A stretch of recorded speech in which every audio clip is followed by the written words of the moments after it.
All right, everybody, welcome to, and I got to find it here, Mansfield Buzz. Fast version. Welcome to Mansfield Buzz, Jordan Hurdy in the mix, spotlighting local stories, every episode's a fix, unearthing unique gems, what makes them shine. Tune in, get ready, we're diving into their grind. With Jordan's questions, we reveal what's at the core. Hurdy's tech wizardry, bringing stories to the fore. Together we create, start showcasing what's unique. Mansfield Buzz, where content creation sleek. Calling all business owners and customers to the scene. Discover authentic gems, find the best you've ever seen. Meet the faces behind each unique space. Trust in their stories, find community in this place. Hey, everybody, welcome to the Mansfield Buzz. It is Thursday, and every Thursday at 2 o'clock, we're live on YouTube, Facebook, and LinkedIn, and we are talking to local businesses in the Mansfield and surrounding area. And just a real quick note, it's already November. Next week is Thanksgiving. Wow. Big Yeah, wow. that happened quick. It happened really quick. And Jordan, myself, will be not on air next week. So we're asking you go grab an archive. I might even premiere a show on Wednesday of next week just to pull one up and let it play at this time on Wednesday, the day before. But just remember, we're off next week. We'll be back the week after Thanksgiving, which is really cool. And then we're getting into December and the holidays. And so our guest today is Kellie. We're going to talk to her in a few minutes. But before we do that, we want to thank everybody for being here at the Mansfield Buzz, right? And Jordan, I'll let you take our host names and move it from there. So our hosts are, and we always have to tell people this because, yes, it's Jordan and Hurdy, and we are equal hosts on this show. Me and him both have access to all these tools and have fun with it. And he's filled in for me, and I filled in for him, which is really fun. The cool thing is you can find us if you're a first time watcher. Please go over to the YouTube channel, which is at Mansfield TX Buzz. If you go on YouTube right now and type in Mansfield TX Buzz, you'll bring us up. Subscribe. Underneath this video today, you'll see a thumbs up. If you click that thumbs up button and like our broadcast or podcast, it helps with the algorithm on YouTube. But we need more subscribers, so we're requiring you to go send this to 5 friends right now, that link, okay, and say, go check out these cool guys. And if you want to be on the show and you want to hear Jordan speak and ask the questions and put up with me, then you need to go to Hurdy at hurdyburke.com, put in the subject line, I want to be on the buzz. I will tell you, we are booked. We're done. We're done for the year. Everything's booked up. I actually have all the way into January 14th already booked for next year.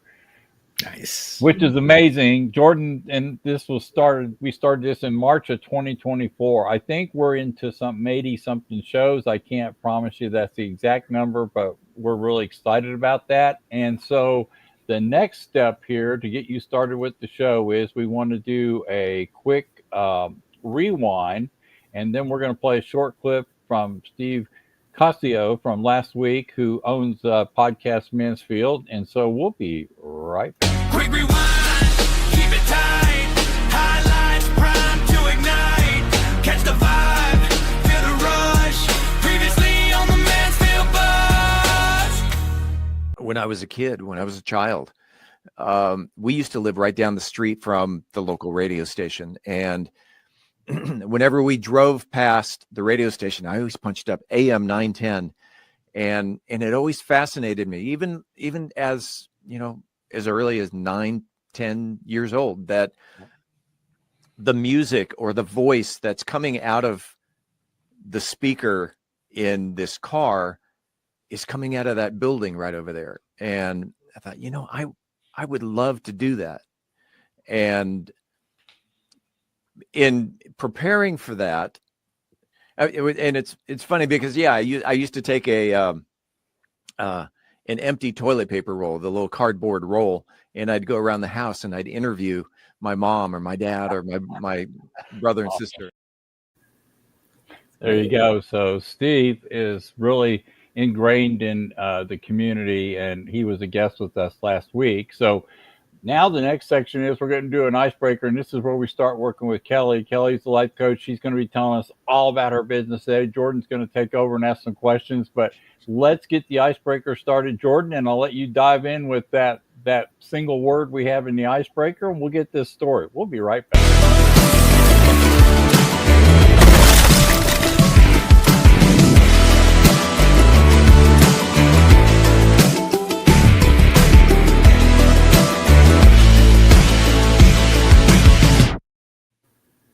All right, we're back. Yes, let's go. I'm excited. Welcome to the show, Kellie. I'm glad you came in. Thank you, Jordan. I'm excited to be here. It's the first time I've done something like this, so this is really cool. Yay! Oh, you're gonna love it. It's so much fun. So what did you think of the intro stuff? Do you think it's kind of cool and fun? Super fun. Super fun. Okay, good. Right. Yes. She thought it was super cheesy, but she's not going to tell you on live. Live she'll tell us at the network group meeting next week. She'll pass you a note with a cheese drawn on it. You go, funny face, funny face. No, lots of great energy. Good, good. Well, we're excited. So it is genuine, and I'm so excited to get down to it. But when I came in here, Herdy's like, hey, I got a good icebreaker for you, but I'm going to tell you anything about it. So I got this cryptic icebreaker here that says a leg. Yeah, it's kind of been a year. On Easter Sunday, I broke my leg. Oh, so yeah. And not like the urine theater production kind of like break a leg thing. Like no, nothing that good. Nothing that good.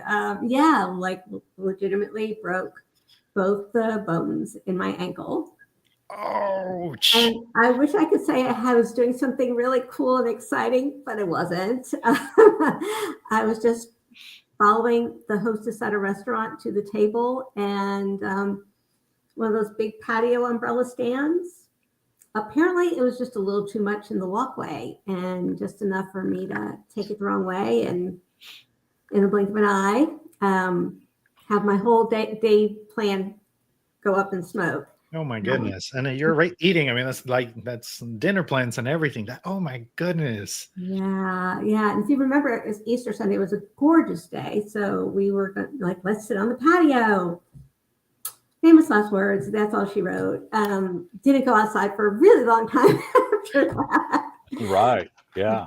But it's been great, great material for coaching. So many really poignant lessons come out of an experience like that. And first and foremost is life happens. And we don't always know how and when that's going to happen. So we can either grumble about it, or we can say, okay, what do I do with what I've got? And for me, and then hopefully with my clients, what we're doing is, what have we got? Yeah. And let's go with it. Yeah, it really sucks that sometimes the bad things we go through are good life lessons. Usually they are. Yeah. And reminders, because I've known all along you work with what you've got. But man, that was like a can't deny the truth. Really remember this kind of moment. So yeah. It's funny. Not that is funny. Well, kind of is, but it's not. Well, I get what you meant. Yeah, there's such a symbolic thing to it, right? Like I often talk to my friends because I'm friends with a lot of entrepreneurs, and for me, I'm a big vision person. But one of my biggest weaknesses that I try to make sure I address, I definitely play to my strengths and try to hire for my weaknesses.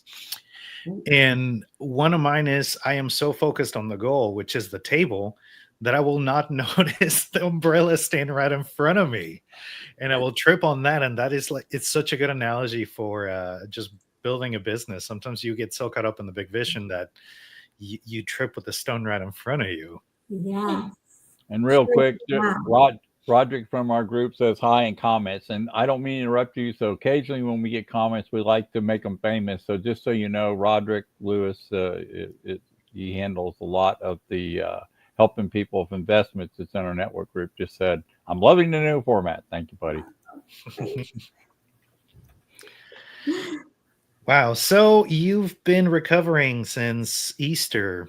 Yeah. Very fortunate. Things have come along really nicely. Getting back out there, going to all the networking things and meeting with clients and all that. So, um, but it definitely is a rebuilding time after kind of being out of literally on my back for so long. Yeah, but yeah, it's a challenge, to say, okay, what do I do with what I've got, and Mhm. make the most of it. And this is kind of a chance to revamp, maybe. So Yeah, been looking at those opportunities too. But yeah, back on my feet. Yeah, not literally. yet, Quite literally. but Man, yeah, lots of material there for you, that's for sure. But I yeah, would imagine too, like that really attuned you more into leveraging the new technology, right? Video, social media. Like you sometimes have to get yourself out there, and if you don't have the means to do that, like literally, like you cannot walk yourself there, then you have to leverage other means and adapt to be able to address those temporary holdbacks. yeah. Things like this are really, really a lifesaver for business. My business in particular. The great thing about it is I can meet with anybody anywhere as long as we have the technology to do that. Yep. So yeah, at the time, the biggest impact was with the folks I was meeting with live and in person, and having to figure that piece out. But Yeah. yeah, the Yeah. virtual meetings are a lifesaver.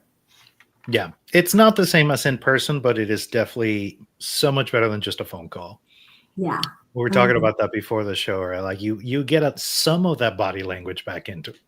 Yeah, some eye contact, some body language. Yeah, Mhm. it just, and when you're talking with people about their lives and their dreams and all that, you want to get all of that great information coming from them and be able to give it back, Mhm. and convey the support in as many ways as possible. And phones, in a last ditch, they work. I'd rather help somebody that way than not at all. But yeah, the visuals are a big benefit. Yeah. And Kelly, so you're a life coach. Hmm. So I want to go a little bit into what that entails. I don't know if everybody, I'm assuming some of the people that are watching this, and particularly when they watch it on the replay, not everybody's familiar with that. Right. It wasn't as I feel like it's a lot more in the common knowledge now, the role of it, but some people don't know it. But I'm curious what took you down this path, because it is very much rooted in helping other people grow, and you're really like pinning all your energy and all your focus into helping other people in that path. And I'm curious what drives you, what drives somebody to take that journey. Yeah, that's a great question. I'll say that life coaches kind of come in all flavors. Everybody comes to it a little bit differently and has a little bit different focus and approach. For me in particular, my background is in psychology. I have a master's degree in clinical psychology, and been a Well, good that checks out. uh, good chunk of my career earlier was I worked in brain injury rehabilitation Mm, and helping people who just had their life and their skills and everything they knew about themselves kind of turned upside down and sideways, and helping them figure out what they had to work with now, who they were now, how life was going to be different, how they could adjust, and helping them build on their skills. And so often in working with those folks, I would hear from them, I wish I had known some of the things that you taught me before this ever happened to me, because I feel like my life would have been better. I would have been more effective, things like that. mhm. And when you hear that a bunch of times over a 14-year period, you can't, or at least I couldn't ignore that. Yeah. It really stuck with me. And so a few years ago, when I was doing a little self-evaluation, kind of coaching myself, took myself through some of the things I do with with clients, and I was like, what do I really like? What do I feel like I have to offer? How can I lean into my strengths and really do something beneficial? Mm-hmm. I came back to that. Why can't we help people learn some things, get a little bit more self-aware, tap into what drives them and what they value, and help them learn how to do that without it having to be because something catastrophic happened. Yeah. Wow. Yeah. Big, huge point.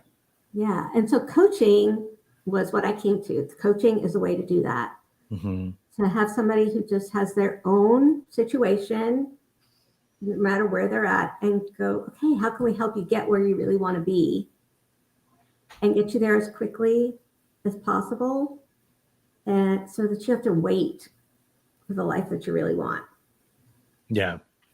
So, And I find that really interesting because you mentioned something. I hadn't really thought about this until you mentioned that, but there's a certain like connotation to seeing a psychologist and going into more of a clinical approach. Like if you're searching for, like, and now it's called, we all kind of like just bundle it under mental health, but there's still this like slow adaptation that we're going through. And there's still a little bit of a stigma to it. But that is very different than going to see a coach, right? So on one, you're sitting with a counselor, you're getting counseling, you're getting some sort of therapy, and on the other one, you're seeing a coach. Like the difference is not that like there's not that big of a difference, but one is viewed as very forward and pro, like like business owner or like really high achiever, whereas the other one is like, hey, you got mental issues, like go get some help. And it's I mean there is a difference, but I hadn't thought about how little of a nuance that is. yeah. So I've done traditional counseling. I still do some traditional counseling, but you're right. There's a line there, and sometimes it's really fine, that line. Uh, Counseling is still kind of associated more with there's a problem Mm-hmm. and there's something wrong with me that I have to figure out.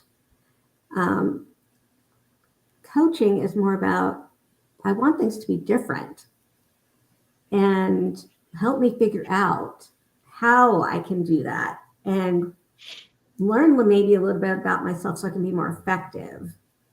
Not because there's necessarily something identifiably wrong with me or wrong about the way I've done it so far.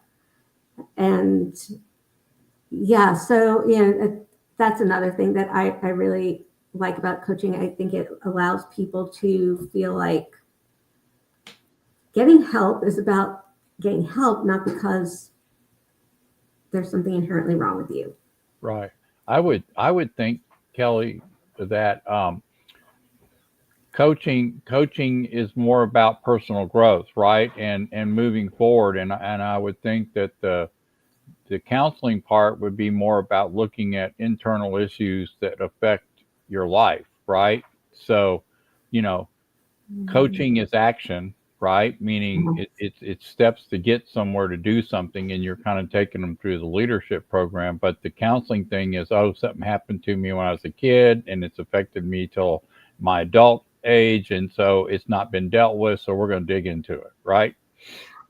That's definitely something that does happen in counseling. I think counseling is so much more than that, and certainly I Yep. see people with a wide variety of things going on. And counseling is becoming more accepted by folks. Of it's just a good thing to do to help myself grow as a person. Yeah. And I love that. But yeah, as far as like how to making those fine distinctions between when do I do counseling, when do I do coaching, the Right. action piece is big for me. And that's a big thing that I stress is we need to move past contemplation and move into action because that's where things happen.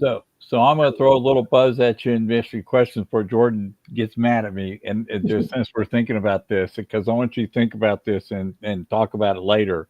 And that is, why do we associate being busy with personal growth? So think about that, and we'll let Jordan continue. Okay. Teaser Yeah. question for the audience. Yeah, right. Like, yeah. Think about it and comment below, because that is a good question, you know. And also our default answer. How are you? Busy. Like, So what? yeah. I usually say good busy or bad busy. Bad busy, right? Yeah. I've taken to be like, no, I'm not busy. I'm just disorganized. That happens too. So yeah. I call myself a success coach and a time management advisor, just to kind of help people. And I think kind of what my focus is. And yeah, that's one of the things with time management is sometimes it's not about how much we have to do. It's how organized we are in our approach to it. Yes. What she really meant, Jordan, was procrastination coach. Yes. Well, I mean, you seeded a question. I'm going to pounce on it. Okay. Time management advisor. Please tell me more. Yeah. So it wasn't something I intentionally, when I decided to be a coach, I was like, I'm gonna be a time management advisor. It just grew very naturally because I was about to say almost every client, but I'm just going to say every client I've ever talked with, at some point in the work that we're doing, time management becomes part of the conversation and part of the problem solving. So it's okay. This is across the board and a need for folks, and it's and figuring out for each person what is their time management hang up. You know, sometimes it's procrastination. Sometimes it's having the right system. Sometimes it is those little messages we tell ourselves, you know, the things we should be doing or shouldn't be doing, or only I can do it, or whatever. But figuring out for each person what it is and helping them to be more effective with the time that we have, because that's one thing we can never create is more time. Oh. So we have to make the best of what we have to work with. And so whatever the goal somebody is working towards, what we want to talk about is, in the time that you have in any given day, in any given week, how are you going to make these things, these actions happen and happen consistently? And that's, for me, that's just tons of fun to dive into. And the moment that for somebody it starts to click, and they all of a sudden feel like they have more time because they're just going about it a little bit differently, that just huge. makes my happy dance kick in. Yeah, that's huge. Do you find that time management, or I guess the lack of time management, is usually because of an underlying cause? What I find is that it's just not something that most of us are taught. Most of us don't have a time when somebody sat us down and walked us through conceptualizing our time, or taught us a system to use. And so we kind of go in and we kind of wing it. And you know, sometimes we figure it. Still winging it, hurting. Sometimes we figure it out. Sometimes we get close.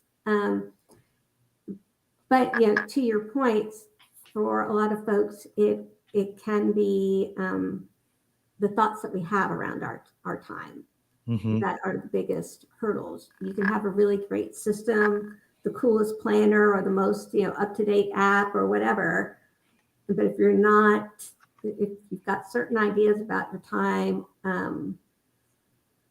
the system itself is not good on its own. It's not going to do the trick. Yeah, and then even thrown in the word distraction. Yeah, or procrastination. That's the biggie. I want to ask you about some of the important things people should know about time management, and I want to start with some of my own realizations to just kind of I mean, I'm curious, and I got the expert on the line, right? So why not Go for it. Yeah. take advantage of it? I've noticed that a big part for me is, well, there's two things. One is you said something that caught my attention, which is conceptualizing your time.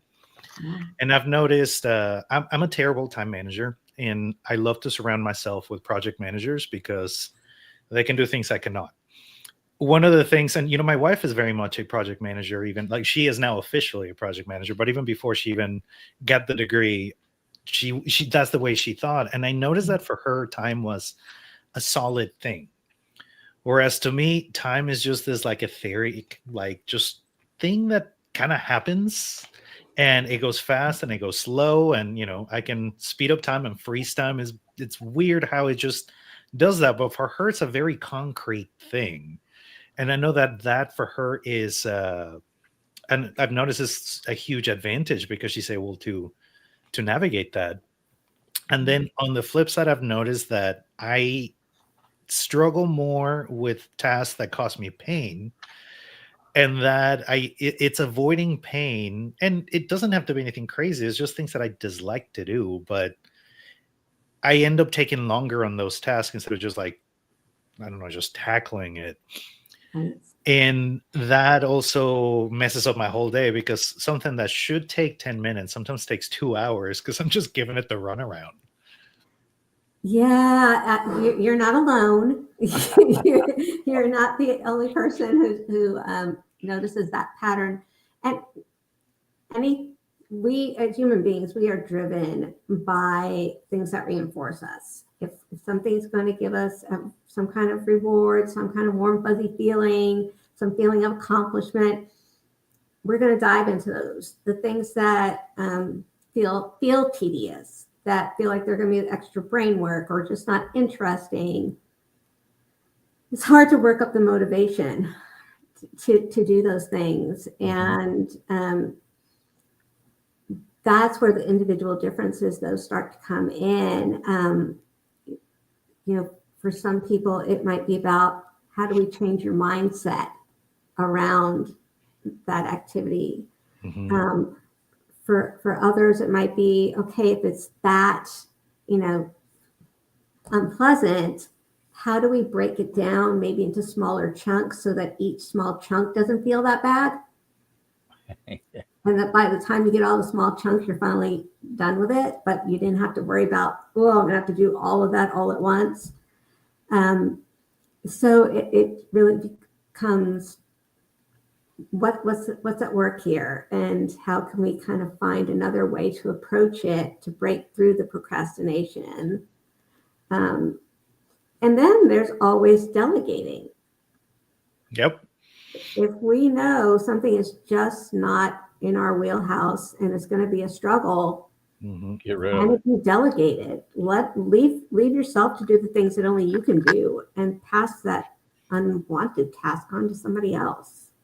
Yeah, Kelly, I think we spend a lot of our time working on very congruent behavior in our day, right? We do the things that that we're really good at, and that's how we use our time, right? But when it comes to the stuff that we're very incongruent at, what behaviors, whatever in that time management, man, just, anything to stay away from it. Like for me, it's when I am building my database. The most boring freaking thing in the world is maintaining a CRM. I don't care who you are. I don't care what you have to do. It is a task of growth. I don't know how else to say it. You have to embrace it, and you have to say, you know what? In order for this to work and value my time and not be stuck in some sort of weird place where I can't keep up with anything, I need to do this task. So sometimes, wouldn't you say time management is unpleasant? Some tasks within it. Yeah. And that whole assessment also of how long we think something's going to take us. Yeah. Oh, I'm guilty of that one. Yeah. These 3 cards need to go on my database. They've been on my desk for 24 hours. That's a no-no. Okay. There you go. So when are you going to commit yourself to getting that done? Today, as soon as we get off this darn show, I got to get this done. All right. No, right but my point my point with that is I worked really hard at it. It took a long time. I mean, because when I started my business, the last thing I wanted to do was spend time on getting the organizational stuff done. I wanted to go, go, go. I wanted to take care of clients. I wanted to sit in front of clients. I wanted to do the work for the clients. But as soon as I walked out of that office, I just kind of went, okay, I'm done with that. And I didn't go back and take care of the stuff that needed to be done in the time. You Right. value that time, right? And it catches up with you because if you don't do it today, then tomorrow you got 10 more things to do. Yes. And that's the curse of And being that's a the business owner. snowball that sends, just goes Yep. down that hill. And and by the Yep. time it stops, you're like completely overwhelmed.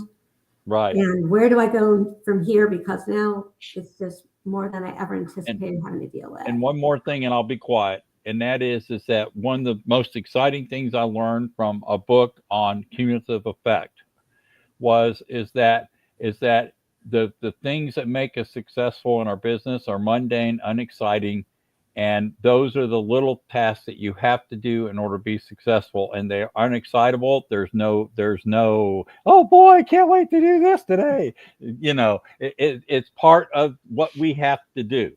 And I never realized that. I thought it would just be fun to do it all. Right? I was wrong.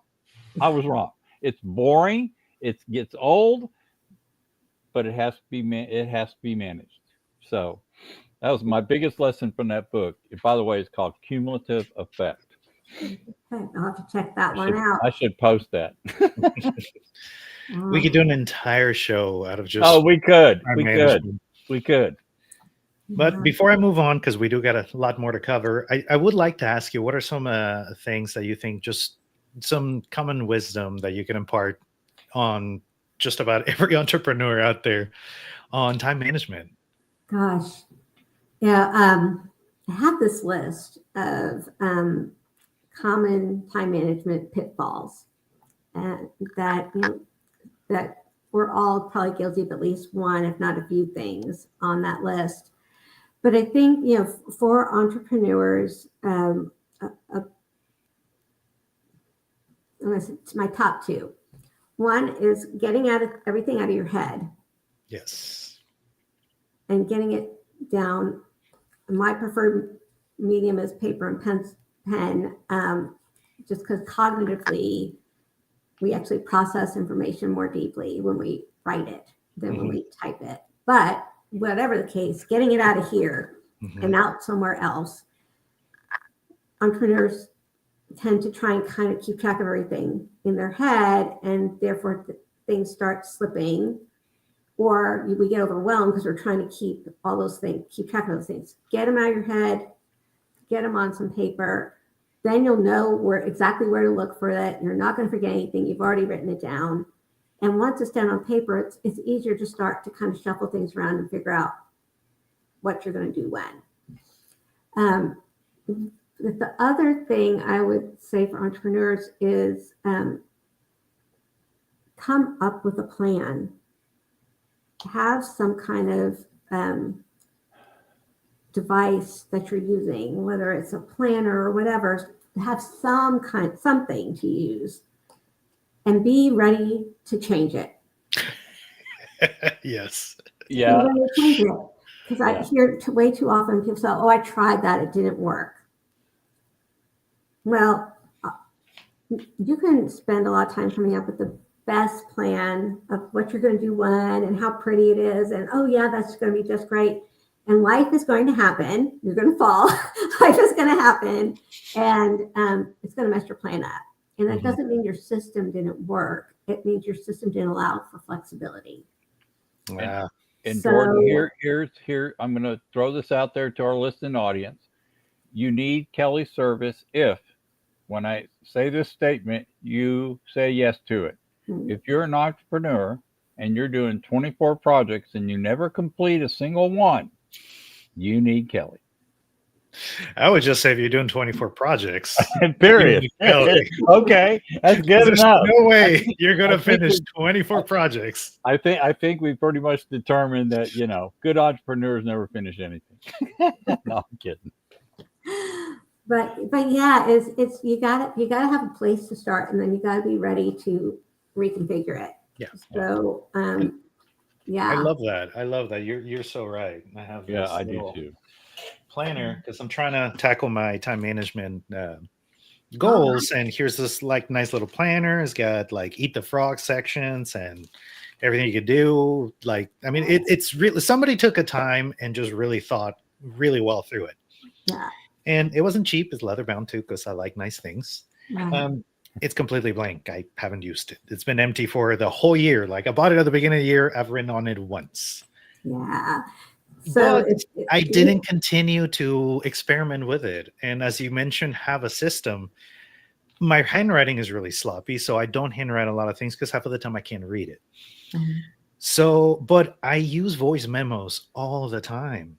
And then I transcribe and I start like moving those around. And I mean, if I just continue like the whole, like the strategy of the planner is sound. It's just the implementation of it doesn't work with me. But if I can just take something that I already do normally and then figure out a way, now I don't know what this is, right? Like, that's what we're gonna keep exploring. But as you said it, like, I can just implement that into a digital calendar and it could be more in my realm. Yes, and so that's again the kind of stuff that I love to do is figuring out what works for each person. So often we'll like read a book or listen to a talk or whatever, and we're looking for that, oh, exactly how do I do this? What's the magic formula? And not that those things aren't useful, they give us some great ideas, but eventually we need to tweak it for our own purposes. And so that's what I like to do is I like to help people figure out, okay, that traditional planner, pretty as it is not working. So yeah, how do you best process information? What are you already doing that you can fold this into instead of coming up with something completely new? An example I give when I talk to groups about time management is I'm a paper and pencil planner person. The type of planner I've used has changed over time depending on what's been going on in my life. I like to write it out. I like to see it, and I like to have the descriptions, and that helps me.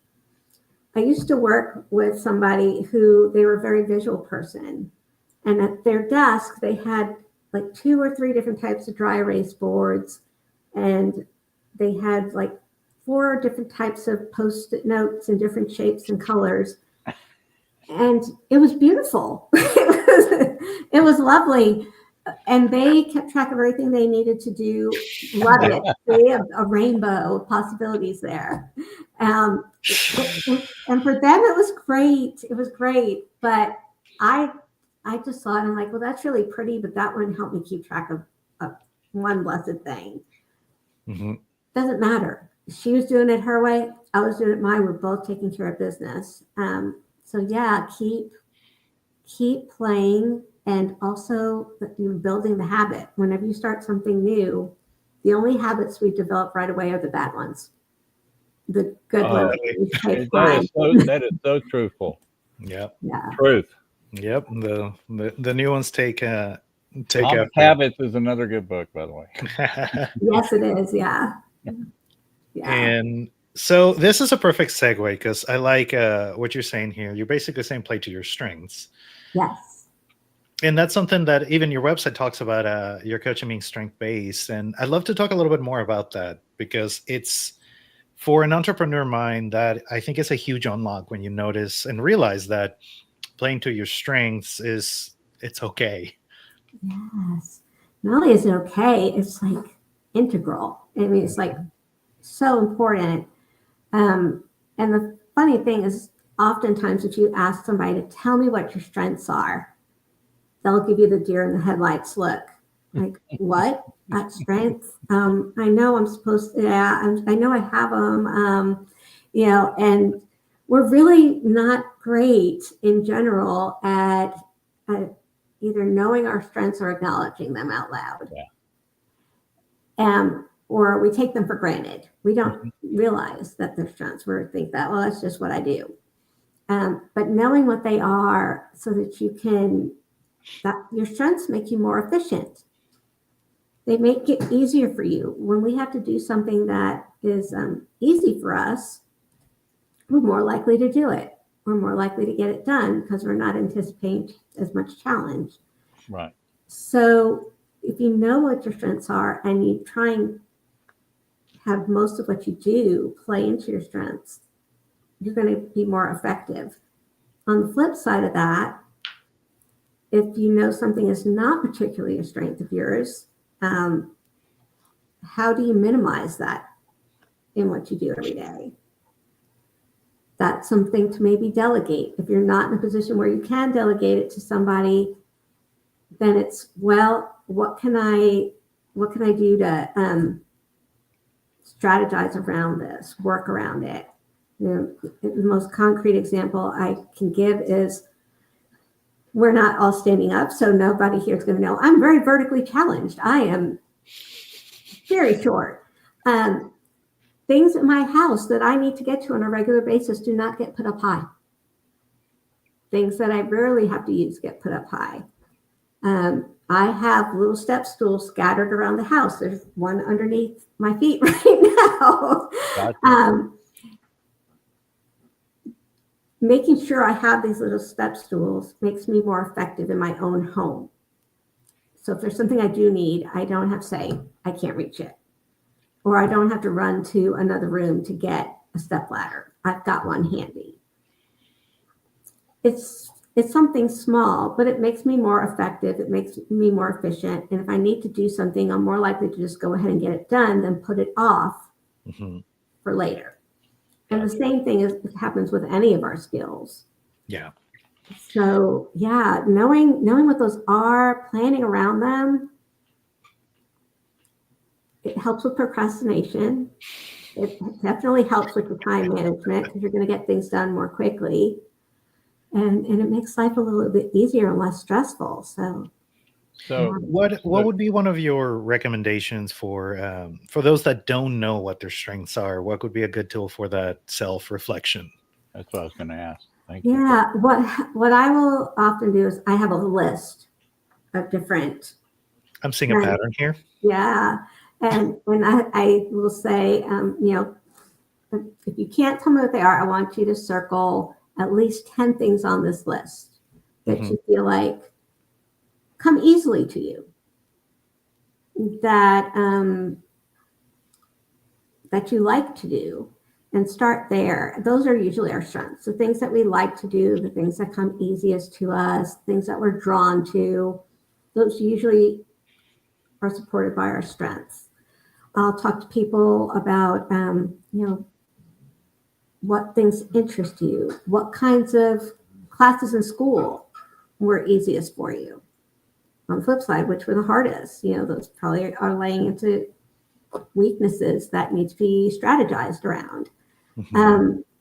Just kind of, what do I know about myself and what I like often will tell us a lot about somebody's strengths. So. That's cool. That's helpful. I hadn't thought about the school part. I'm like, what were my good ones? What were my bad ones? I mean, I was definitely good at art. I was good at math. I was very good at physics. I was really bad at chemistry, which is, you'd think that'd be one and the other, but chemistry didn't land, but physics was like playtime. So let me tell you a little bit about Jordan. I know he's analytical.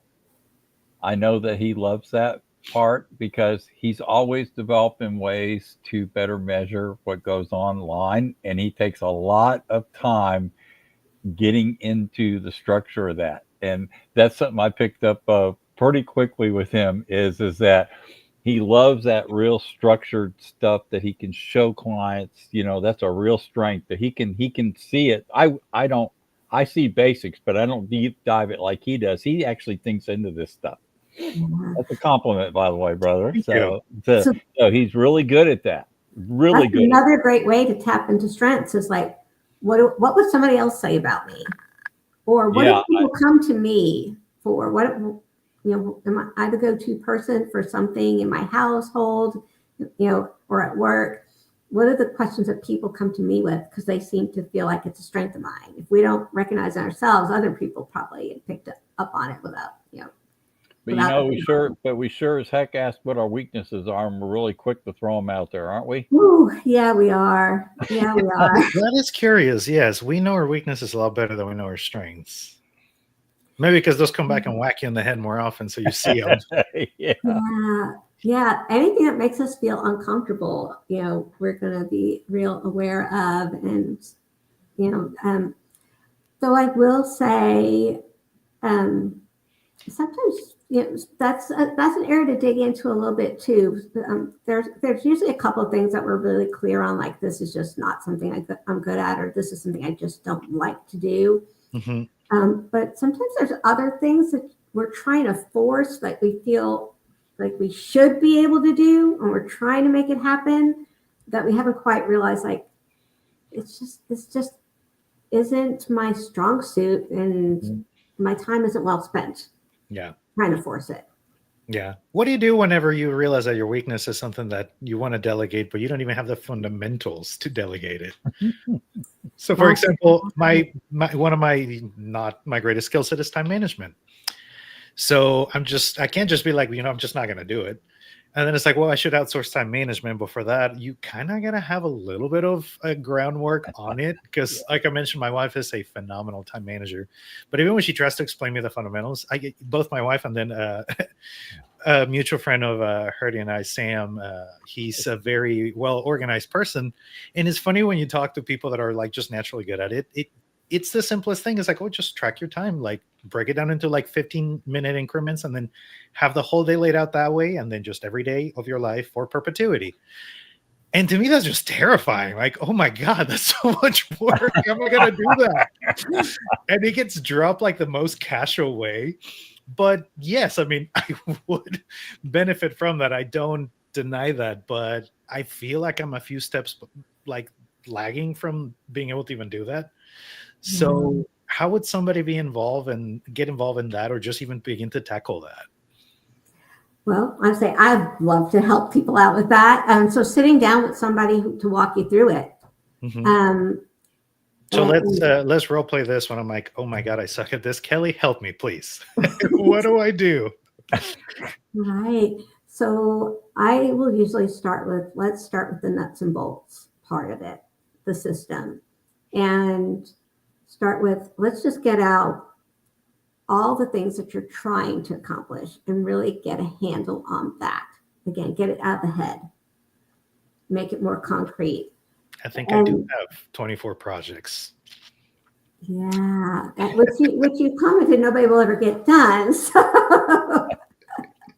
once all those things are out on a list, then it's prioritizing. What are the things that are most important, most integral?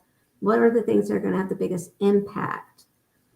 And putting those into your plan for the day or the week first. Hey, Jordan, my coach back in 2012, when I hired a coach because I realized I was in big trouble in my business without one, made me sit down on 3x5 cards and write every cotton picking thing I was tolerating in my business, right? And put a ring binder on it and carry it around for a week and reread it. And then he made me pick the top 10 things that were absolutely driving me crazy that moment, that time, that I couldn't. And he said, we're going to be rid of these in 60 days. Let's get those top 5 things we're tolerating out of the way and let's move on. And the bigger it got, the longer it took, the process. But we started with things we could get rid of, and it was hard. It was hard. Yeah. I was fighting it the whole time. I wanted to fire him, actually, because I didn't want to do it. Good for you for not giving into that. No, I didn't. We're still best friends. He's still my coach. But my point is that's how hard it was, because it was just dire change. It was totally out of my comfort zone. Yeah. Yeah. So Kelly, walk me a little bit through the process. So I'm assuming to contact you would be through your website or your email. That's a great way to do that. I think my phone number is out just about anywhere. So giving a call is also, I may not answer if I'm in session with somebody else, but I'll always call back. But yeah, the website, there's a link to contact me, and you can message me through social media, through Facebook or Instagram or LinkedIn or whatever. Okay. And yeah, and find a time to sit down and just chat about what's up. Yes, like what kind of game plan should one come up with, especially because I do, like, I can immediately just kind of segment people into two main buckets. I mean, and it's not black and white, there's a lot of gray, but there's those of us that are more in the visionary side of things that tend to lack that time management skill set, and there's the people that are more in the implementation operation side of things but they don't struggle with it as much. Right. And the more visionary entrepreneurs and business owners could definitely benefit from your help. And just kind of walking through one of my holdbacks would be that this is one of those areas that I feel like I'm so inadequate that, like, even asking for help seems a little bit daunting, because I wouldn't even know where to start. Right? Like you just said, like, write down everything you want to get done. It's like that already sounds like a lot. Yeah. So what is your intake like? So I do a free initial consultations with everybody just to see if we're a good fit. Because like I said, coaches come in all different flavors. So to make sure that we're a good fit to work together. And then I'm really interested in what is it that you want to do with your time? That's what it's about. If we feel like we're not managing our time well, odds are it's because we're not doing things that we want to be doing or completing things that we want to be completing. We feel like our time's not being well spent. So I'm going to start with what do we want to do with that time? What is it that we're working towards with all of that? Because that's going to set the tone and indicate the priorities as we go along. And then it's about, okay, what's working for you right now and what's not. Because if you've got at least part of it that's working for you, I don't want to mess with that. I want to build from that. And, if it's somebody who's just never used any kind of system before, then we'll start with a system. And knowing that we're probably going to modify it along the way to figure out what works for you. And the first attempt is not going to be the final attempt. It's, but it's a step closer.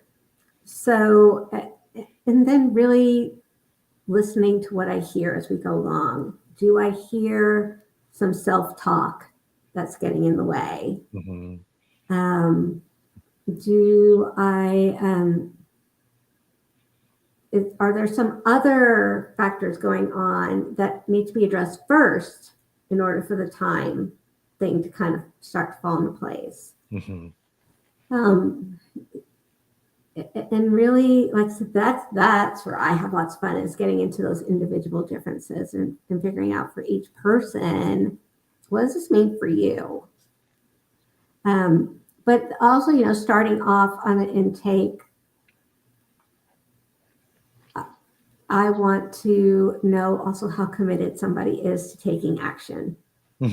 Yeah. Because like Curdy said, there's going to be things to do and changes to make that are going to feel a little uncomfortable.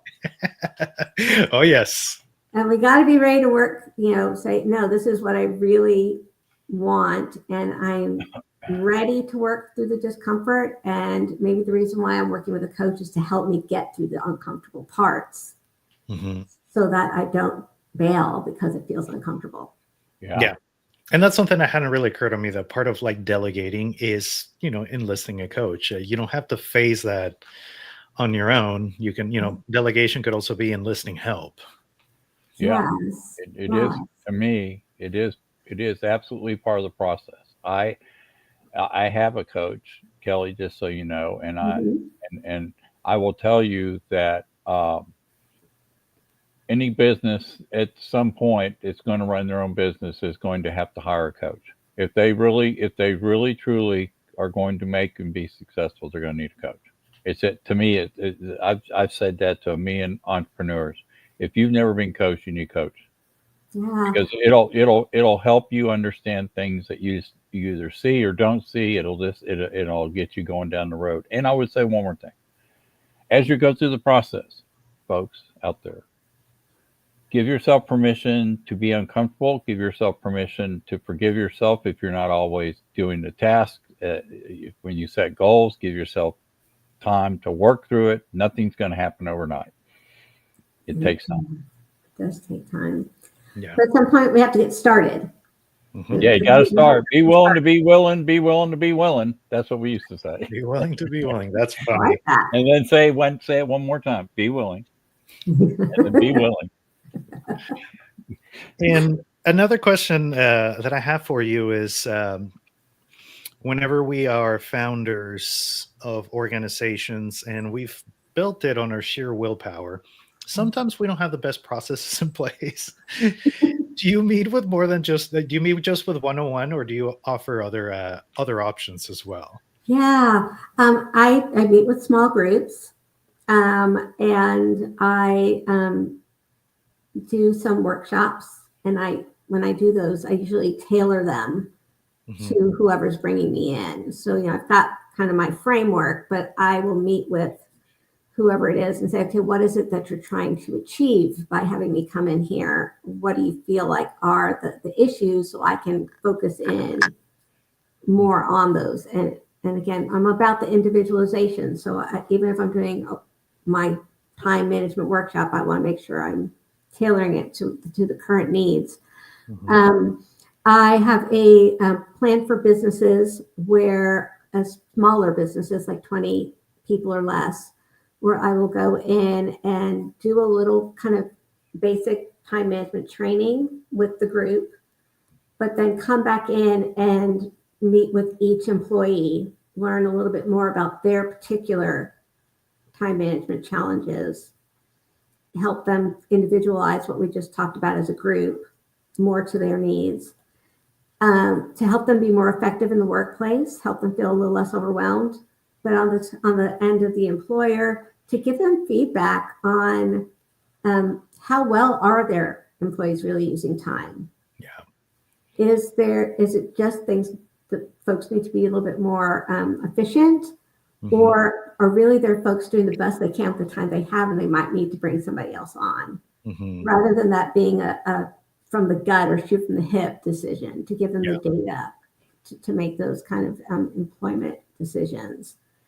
So that's another option I offer out there. And that is super helpful because I work with a lot of different organizations, and some of them work off of tribal knowledge and sheer willpower, but I would not call them organized.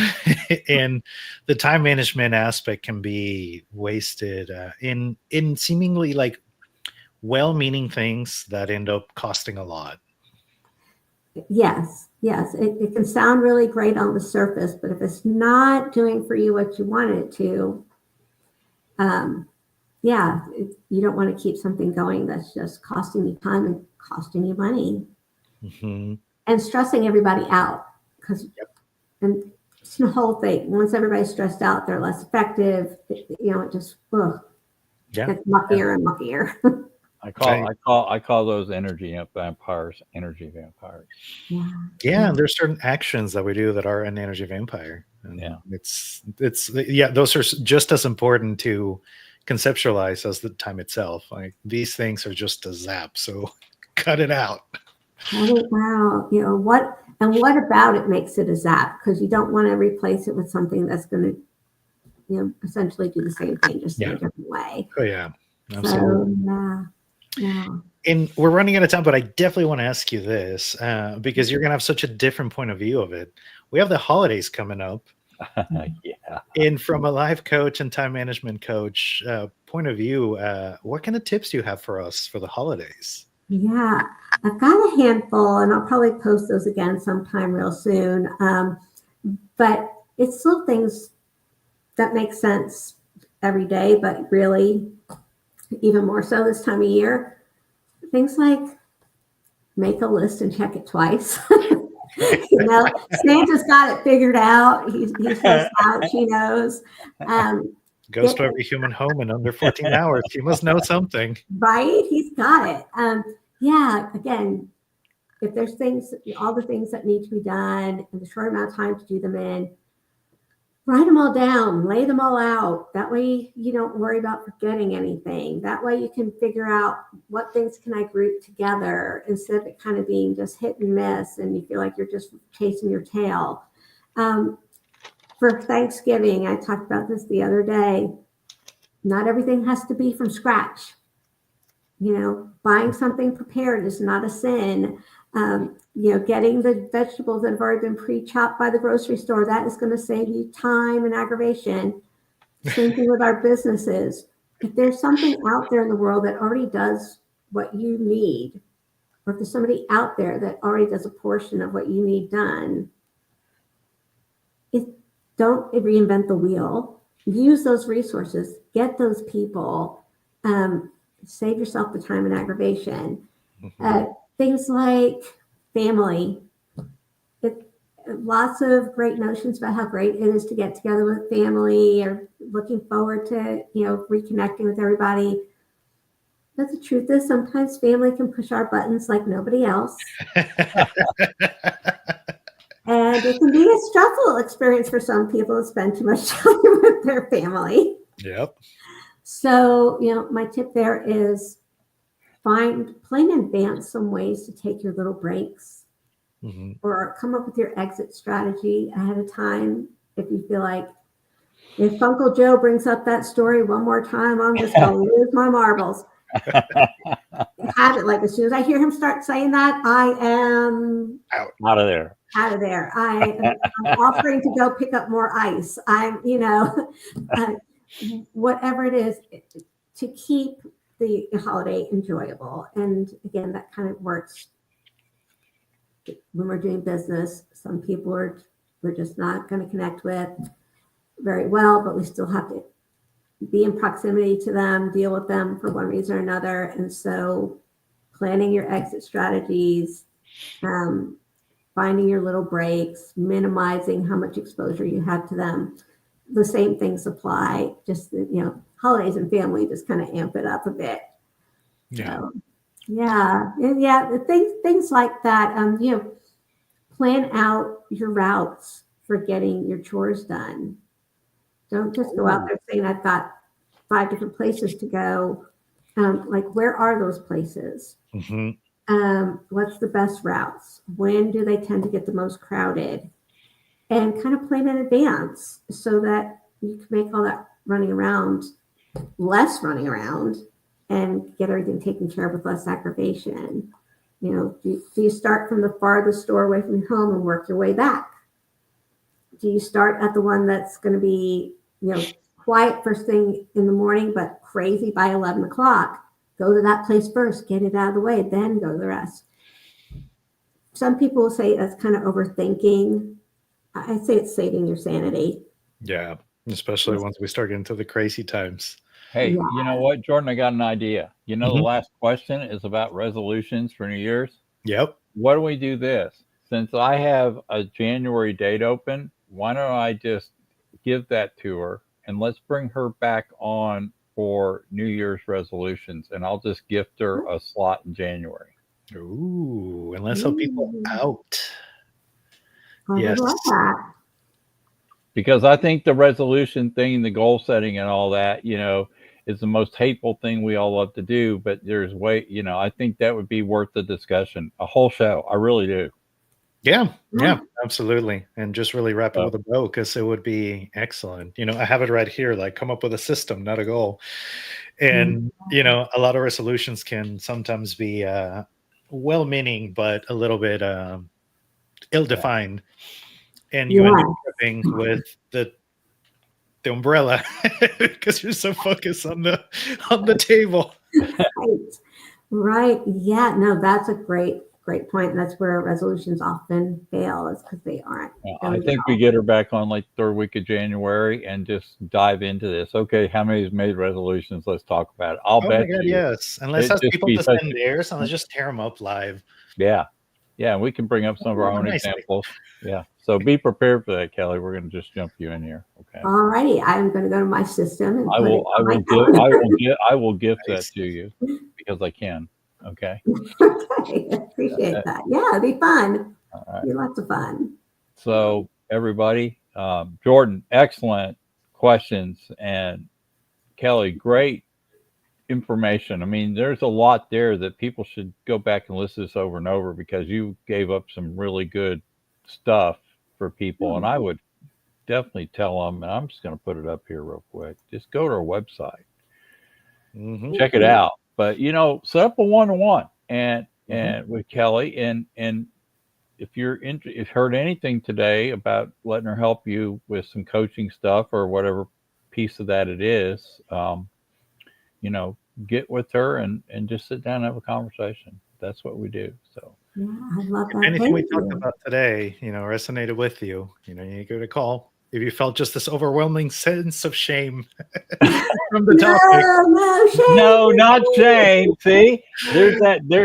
Okay, he just pushed that he just pushed that tape. Stinking. But hey, tape. it's okay. You it's you okay. can enlist help. You don't have to do it alone. That's Now, right. on the flip side, if you didn't feel any kind of shame at all in everything we talked about, you think you're awesome, shame on you. Okay, that was actually pretty good. All right, Kelly, sit tight with us when we end because we want to make sure your recording of your audio gets up to our server farm. So just sit tight, okay, guys. Will do. Happy Thanksgiving, everybody. Just remember, next week will be the first week Jordan and I have officially been off since this time last year. That just shows you every Thursday we've been on. So it'd be a nice break for family and us just doing our own thing. And Jordan and I won't have to load a show, and we'll just enjoy Thanksgiving and family and turkey and what else stuff that goes with it. Kelly, I hope you had a good time. I did. You guys are great. I love the questions. I love the energy. It was really good, and I learned. You brought back a lot of stuff I need to go through. So, guys, we will see you the week after Thanksgiving on Thursday at 2:00. I believe our next guest, and I'm going to check and make sure, but I believe it's Sam. Oh, great. He's a fun guy to listen to. So this will be a good one. So y'all have a great day. We'll see you the week after Thanksgiving. Thanks for being a part of the Mansfield Buzz. Kelly, thank you. Thank you, put up your website. I will get you a copy of this in the next 24 hours. So just sit tight for that. Okay. And y'all have a great day. Bye. Bye, y'all.